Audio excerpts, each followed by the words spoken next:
Addressing his colleagues in the European Parliament on Wednesday, the leader of the PPE threatened Hungarian leader Viktor Orban of taking matters to the European Court of Justice over his claims the European Coronavirus Recovery Fund is not in line with the Lisbon Treaty. Mr. Weber also dismissed Poland's claims the Brussels bloc is planning to interfere in domestic abortion laws. Sturgeon breaks ranks. Scottish leader splits from Boris's Christmas coronavirus rules. He blasted, "The Corona and the MFF funds, we're talking about billions of euros, this shows solidarity, we need to move forward with this, and this veto from Hungary and Poland is quite simply irresponsible. We managed to heal the divisions that appeared in the European Council in July. At that time the Council wasn't in a position to adopt an agreement. I'd like to thank our team because without the European Parliament we wouldn't have this mechanism in place. And I want to discuss things with Hungary and Poland, because for example, this idea that Europe is trying to organize how abortion should be carried out in Poland is quite simply a lie. Abortion is a national competence. So let's not hear these arguments that are simply untrue. And then secondly, when we hear that this proposal isn't in line with the Lisbon Treaty as Mr. Orban says, I say I see that differently. Let's take it to the Court of Justice and see who is correct. That's how Europe functions, not with a veto. A dispute over the European Union's recovery fund and budget will eventually be resolved, Hungary's Prime Minister said on Friday, as a senior official in Warsaw said Poland had the right to demand a new compromise over the deal. Speaking to the European Parliament, European Commission President Ursula von der Leyen stressed that the EU's rule that the bloc's funds can only be sent to governments that observe the rule of law would be applied only to protect EU budget funds. EU, Hungary and Poland soon won't be welcome, says expert.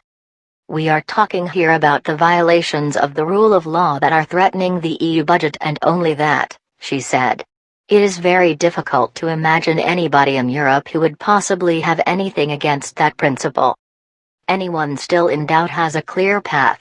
They can go to the European Court of Justice and allow the new rules to be tested there, von der Leyen said.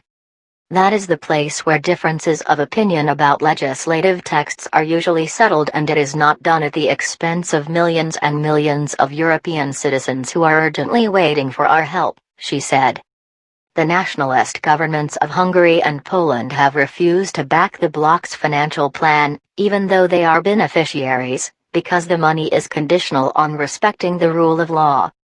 The talks should be continued and in the end we will come to an agreement. That's how this usually goes, Hungarian Prime Minister Viktor Orban told state radio. He said there could be several options for resolving the deadlock that are acceptable to Hungary and Poland, where legal aspects decide and not a political majority. He gave no details.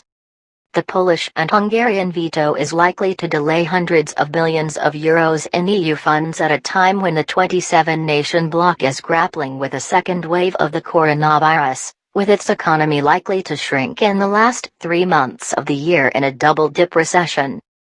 The two countries are under EU investigation for undermining the independence of courts, media and non-governmental organizations, and they risk losing access to tens of billions of euros.